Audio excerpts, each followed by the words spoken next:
Radio Univers, le 13h.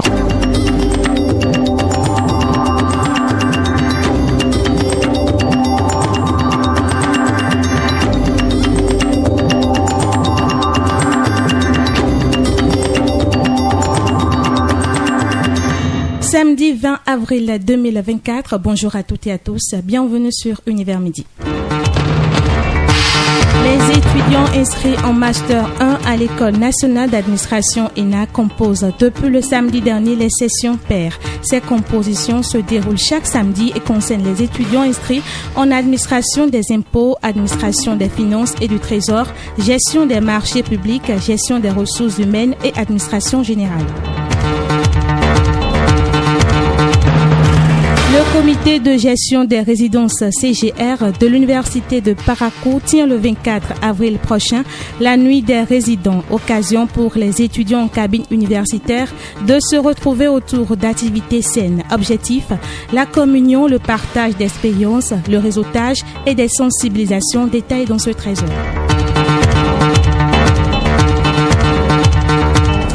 Une activité dénommée Cantate de Pâques est prévue se tenir ce soir dans l'amphithéâtre Oudégbé. C'est une initiative de l'ONG AEF. Au menu du journal des sports, la 7e journée de la Ligue Pro Suite 2023-2024 démarre cet après-midi. Plusieurs affiches sont au programme pendant ce temps. La phase communale de la 4e édition du championnat national scolaire démarre également cet après-midi. Voilà tout pour les titres, place au développement.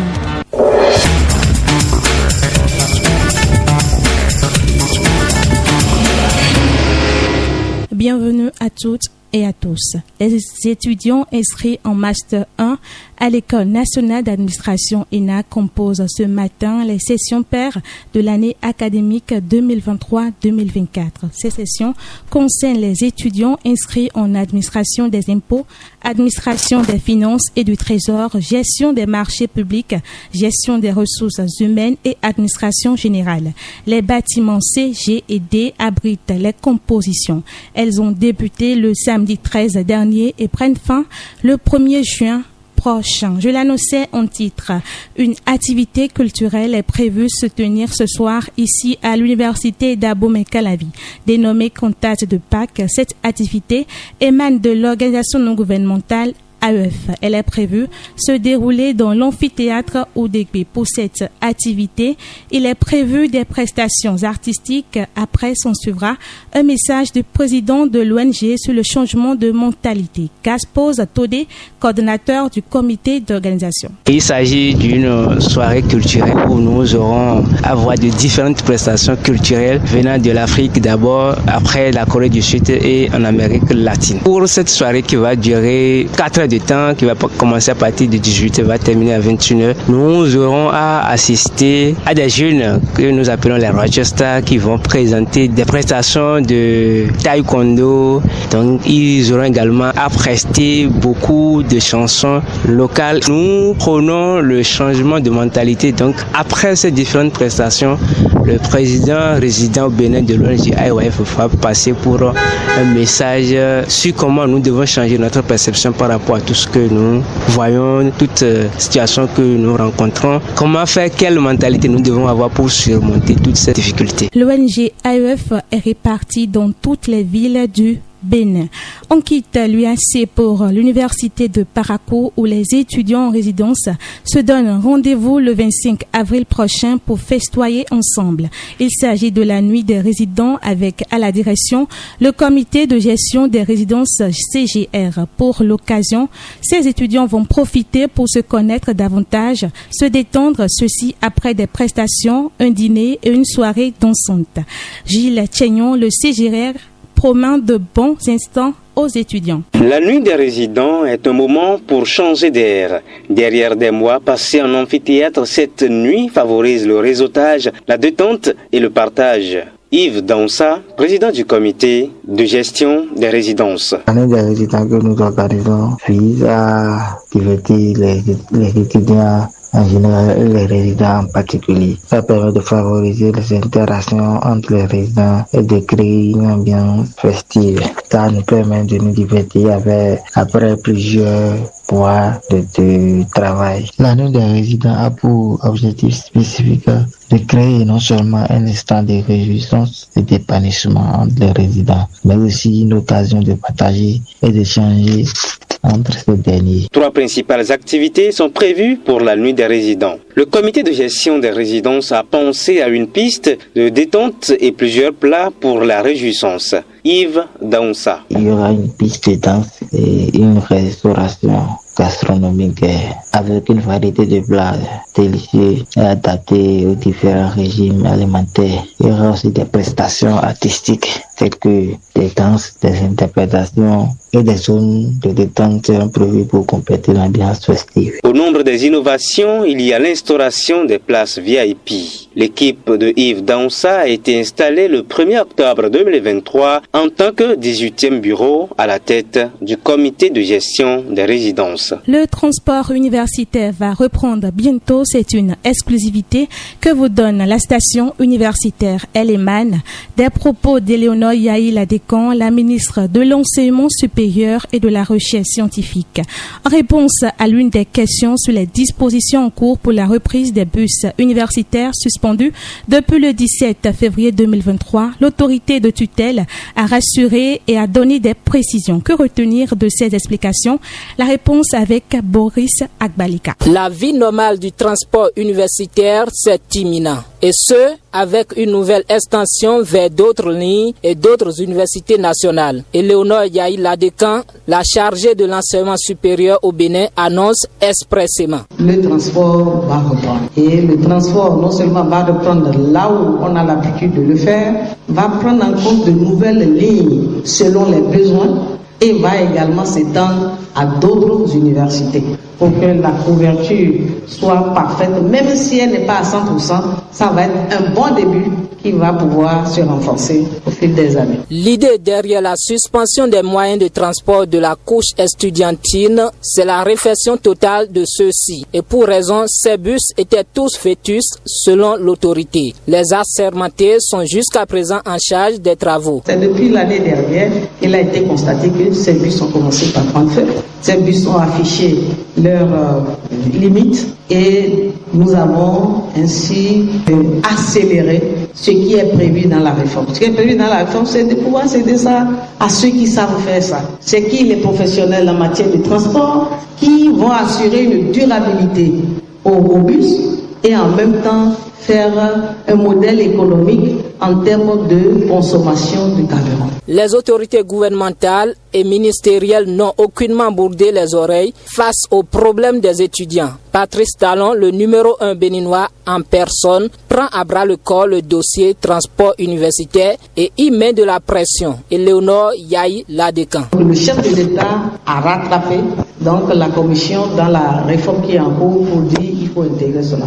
Et je préfère laisser cela au titre des annonces qui viennent d'ici là. On ne va pas dire que nous faisons la sourde oreille aux problèmes récurrents de nos étudiants. Tout le temps qu'ont duré ces explications, l'autorité ministérielle n'a indiqué aucune date de reprise. Elle a juste rassuré de l'imminence. Cette annonce de l'autorité ministérielle est diversement appréciée par les étudiants rencontrés ici à l'université d'Abomey-Calavi. Pendant que certains y trouvent un motif de satisfaction, d'autres estiment que l'annonce est tardive. Je vous propose de les écouter. Moi, je vois que c'est une bonne décision que nous ont essayé de prendre pour pouvoir vraiment aider les étudiants dans leur situation. Oui, sa décision est bonne, c'est souhaitable, mais c'est trop tard. C'est comme un médecin après la mort. Parce que les étudiants, ils ont trop souffert avant qu'ils ne pensent à nous aider. C'était ce qui nous aidait. Tu vas venir, tu vas manger d'abord, chercher à manger, chercher l'argent du transport. Alors que c'est là, ça nous arrangeait juste avec 125, 150. On pouvait se dire de faire des économies. Parce que beaucoup en ont besoin. La vie avec les casques, à trimballer, les trucs bizarres. En pleine circulation où, genre, du moment on a cours peut-être à 7h et on vient à 8h ou à 10h, les professeurs ne vont pas s'attendre à nous pardonner pour ça. Donc déjà que tu dis, ouais, je vais faire les économies et ça ne t'arrange pas par rapport à tes cours, je crois que l'arrangement, ça détruit tout. Ouais, bon, c'est une belle initiative. Il y a des étudiants qui n'ont pas vraiment les moyens de se déplacer tous les jours, aller au cours et revenir. Le transport a été suspendu le 17 février 2023. Le laboratoire d'études africaines et de recherche sur le FA-l'AREFA organise un séminaire international ici à l'université d'Abomey-Calavi. Enseigner les humanités classiques africaines, une perspective décoloniale, c'est le thème au cœur de ce séminaire de 2 jours. Il va se dérouler les 26 et 27 avril prochains dans l'amphithéâtre Etisalat de l'université d'Abomey-Calavi. La séance va être coordonnée par le professeur Maouyon Kakpo, directeur scientifique du laboratoire d'études africaines et de recherche sur le FA-l'AREFA. Le consortium Corodé Culture Internationale organise une journée spirituelle de formation, de vulgarisation et de partage sur le FA et des patrimoines identitaires d'Afrique. Elle porte sur le thème Ifa Orumila, ou le repère historique et incontesté de la spiritualité humaine. Les conférences et perspectives pour une meilleure approche dans les pratiques du FA, révélation et distinction de plusieurs bokonons, prières et tableaux d'honneur du consortium Fanafa CV à l'endroit du chef de l'État sont quelques activités au programme. Elle est prévue démarrer le jeudi 2 mai à 9h dans l'amphithéâtre Idriss Déby Itno du campus d'Abomey-Calavi. L'intelligence artificielle IA est un ensemble de théories et de techniques visant à réaliser des machines capables de simuler l'intelligence humaine. Dans les années 2010, les assistants personnels intelligents sont l'une des premières applications grand public de l'intelligence artificielle. À travers ce dossier Science, Rachel Kwasasi aborde avec les chercheurs l'impact de l'intelligence artificielle sur les recherches scientifiques, notamment dans les domaines de la santé, de l'agriculture et l'environnement, des réalisations et des avancées du point de vue scientifique dans ces 3 domaines, ainsi qu'au niveau des startups en Afrique, des défis liés à la mise en œuvre et du déploiement des technologies de l'IA dans ces 3 secteurs. Suivez plutôt. L'intelligence artificielle utilise des méthodes de résolution de problèmes à forte complexité logique ou algorithmique. Elle favorise les recherches scientifiques en ce sens qu'elle facilite notamment l'analyse des données massives. Professeur Romain Glele-Kakaï, titulaire de biostatistique et directeur du laboratoire de biomathématiques et d'estimation forestière LABEF. L'IA permet de faire beaucoup de choses dans la vie courante. Par exemple, en agriculture, l'IA permet de réduire la force du travail et permet d'avoir une agriculture de précision. Alors, les recherches essentiellement, c'est de développer les algorithmes.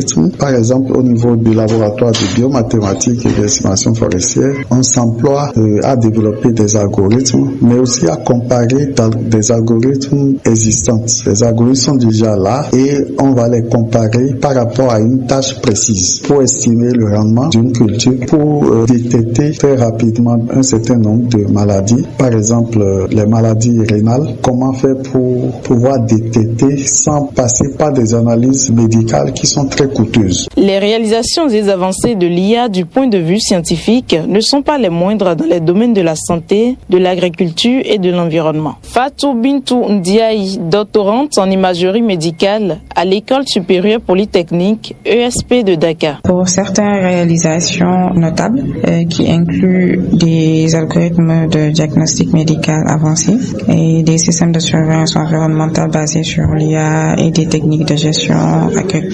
agricole intelligente. Donc, par exemple, en Afrique, il y a des startups comme HelloTrack en agriculture et en santé. Même en agriculture, il y a des startups qu'on appelle Dolby ou HelloTrack. Et dans le domaine de la santé, on peut donner l'exemple de LifeBank. En environnement, il y a la startup qu'on appelle Flair, donc qui utilise l'IA pour résoudre des problèmes locaux. Même son de cloche chez Probus Kiki, spécialiste des systèmes embarqués et IoT, Internet of Things. Dans le domaine de l'agriculture, je peux déjà évoquer, disons, 2 travaux, notamment mes propres travaux qui portent sur l'utilisation d'un nez électronique qui permet de détecter de façon précoce la présence d'un ravageur, notamment la chenille légionnaire d'automne, afin de pouvoir déclencher des méthodes de lutte efficaces pour réduire l'utilisation des pesticides dans les champs, afin de promouvoir une agriculture écologique.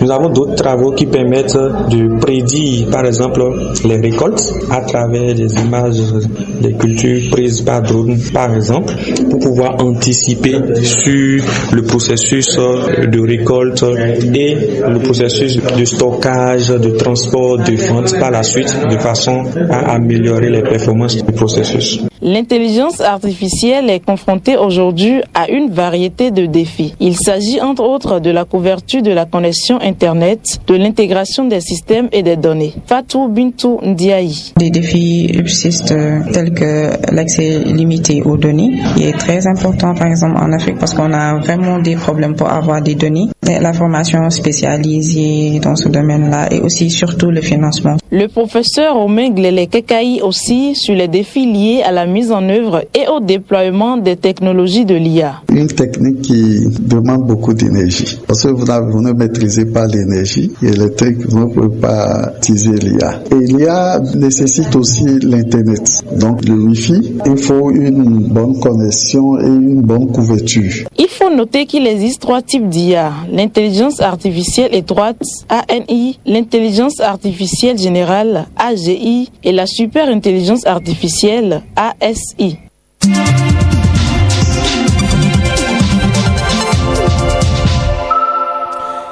Hier 19 avril 2024 a été une date spéciale pour les passionnés de la radio amateur. À travers le monde depuis 1925, cette journée commémore la création de l'Union internationale des radios amateurs.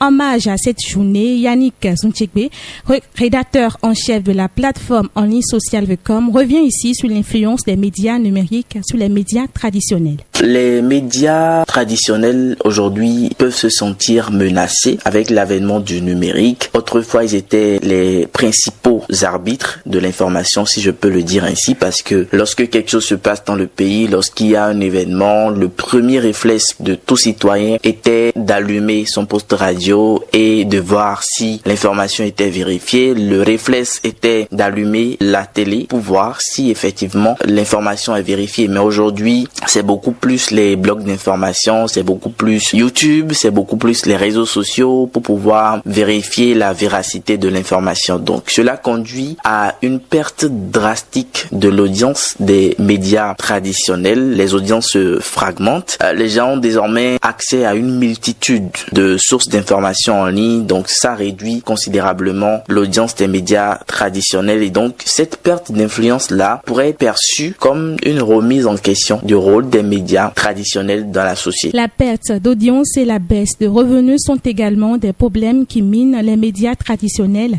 à l'ère du numérique, a indiqué le spécialiste. Les informations académiques et géopolitiques hors du Bénin, c'est avec Rebecca Kafui-Konsou. Une courte pause et on revient.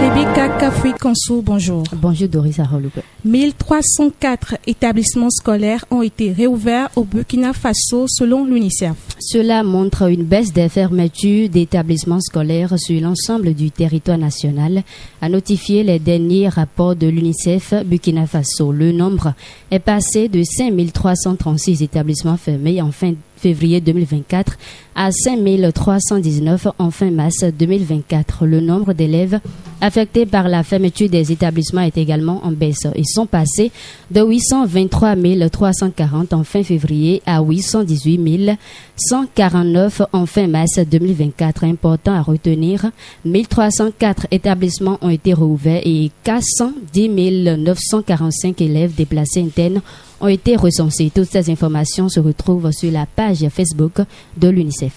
Et à l'Université de Montréal, 4 nouveaux programmes cours de premier cycle en intelligence artificielle viennent d'être lancés. Ceci concerne la faculté des arts et des sciences de l'université. Au nombre de ces programmes, on note le certificat en intelligence artificielle au travail, utilisateur responsable, micro-programme en intelligence artificielle au travail, en optimisation des affaires et intelligence artificielle et enfin, micro-programme en gestion et intégration de l'intelligence artificielle. Ceci Celle-ci est le résultat d'une collaboration entre la Faculté de l'éducation permanente de l'Université de Montréal, la Faculté des arts et des sciences et l'Institut québécois d'intelligence artificielle. Première participation pour le Québec au tournoi français des chimistes. Oui, leur première participation et c'est également leur premier succès au tournoi français des chimistes. Une équipe d'étudiants de l'Université de Montréal et de Sherbrooke a remporté la 3e place, dépassant de grandes universités françaises. Le tournoi a mis à l'épreuve leurs compétences en chimie à travers des présentations de recherche et des débats scientifiques. Hier, dans le sud du Pakistan, 5 Japonais ont survécu à un attentat suicide contre un véhicule qui les transportait. Les victimes seraient des employés d'une entreprise japonaise. Ils se rendaient dans la zone industrielle d'exportation de Karachi, dans le sud du Pakistan, comme vous l'avez dit, Doris. Cette attaque, selon les informations, serait la première contre des employés d'une entreprise japonaise parce qu'ils sont rarement pris possible par des groupes extrémistes au Pakistan. Selon d'autres sources, les 5 employés ont peut-être été confondus avec des Chinois puisqu'au Pakistan, les groupes extrémistes éprouvent un profond ressentiment contre les projets industriels financés par la Chine. Merci à vous, Rebecca Kansou, pour ces informations. Le journal des sports, c'est tout de suite et maintenant. Le journal, la page des sports.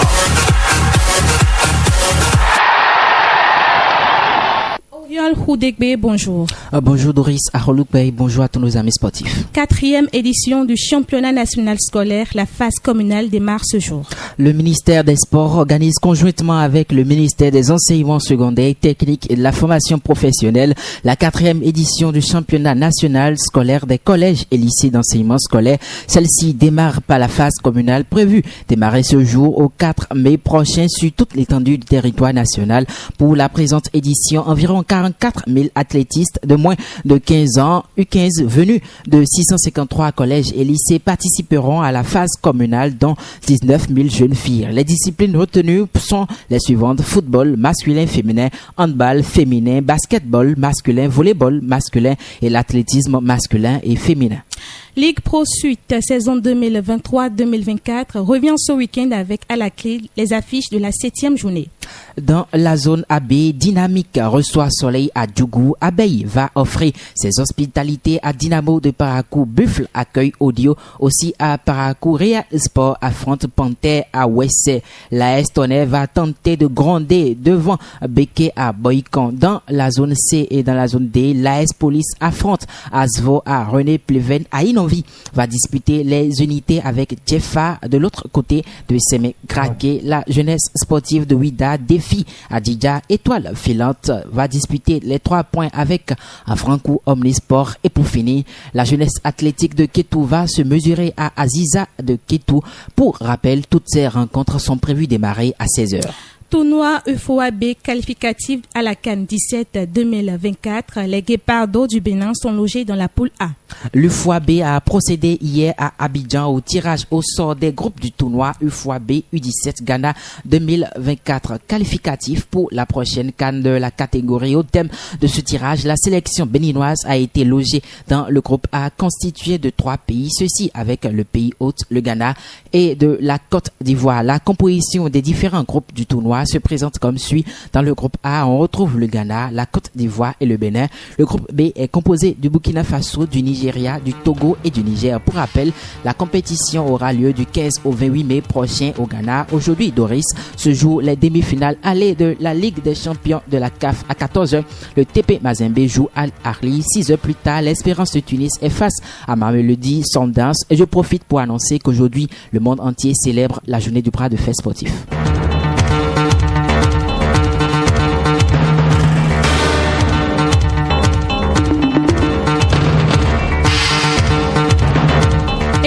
S'achève Univers Midi de ce samedi, une réalisation de Yolande Padonou, mise en onde Romain Arouainou. Devant ce micro, je suis Doris Aroulukbey. Merci pour votre écoute et bon week-end à tous.